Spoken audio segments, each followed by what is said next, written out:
Bus സ്റ്റാൻഡിലേക്ക് ഞാൻ എത്തുമ്പോൾ തന്നെ ഒരു കോതമംഗലം സൂപ്പർ ഫാസ്റ്റ് ബസ് കയറി വരുന്നത് കണ്ടുകൊണ്ടാണ് ചെല്ലുന്നത്.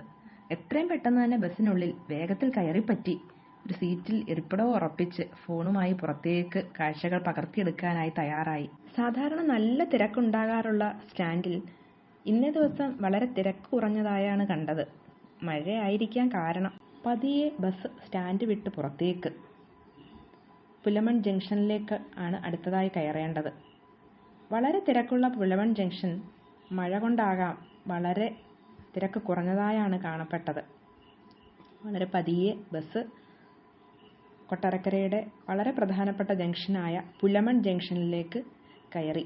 അങ്ങ് ആകാശം കാർമേഘം ഇരുണ്ടുകൂടി കിടക്കുന്നു. അടുത്ത മഴ ഉടനെ ഉണ്ടാകുമെന്ന സൂചന ഈ ദൃശ്യം നൽകുന്നുണ്ട്. പുലമൺ ജംഗ്ഷൻ വളരെ പെട്ടെന്ന് തന്നെ പിന്നിടാൻ സാധിച്ചു. ഗതാഗത കുരുക്ക് വളരെ ഉണ്ടാകാറുള്ള പുലമൺ ജംഗ്ഷനിൽ ഇന്ന് വളരെ കുറവ് തിരക്കേ കാണാൻ സാധിക്കുന്നുള്ളൂ. ബസ്സിൽ 3-4 സ്ത്രീജനങ്ങൾ നിൽക്കുന്നതൊഴിച്ചാൽ തിരക്കും വളരെ കുറവാണ്. ബസ് കൊല്ലം ജില്ല വിട്ട് കല്ലടയാറിൻ്റെ കുറുകെയുള്ള ഏനാത്തു പാലത്തിൽ കൂടി വളരെ വേഗതയിൽ സഞ്ചരിച്ചുകൊണ്ടിരിക്കുകയാണ്. കണ്ടില്ലേ, കല്ലടയാറിലെ ജലം കലങ്ങി മറിഞ്ഞു. കിഴക്കൻ പ്രദേശങ്ങളിലെ മഴയായിരിക്കാം ഇതിൻ്റെ കാരണം.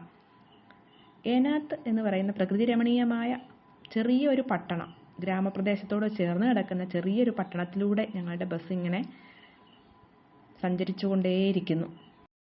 മഴ മൂലം വളരെ സാവധാനത്തിലാണ് വണ്ടികളുടെ എല്ലാം സഞ്ചാരം. ഇപ്പോൾ ഞങ്ങൾ അടൂർ എന്ന് പറയുന്ന പട്ടണത്തിലാണ് എത്തിച്ചേർന്നിരിക്കുന്നത്. അടൂർ സ്റ്റാൻഡിലേക്ക് കയറുന്നതിനുള്ള തയ്യാറെടുപ്പിലാണ് ഞങ്ങളുടെ ബസ്.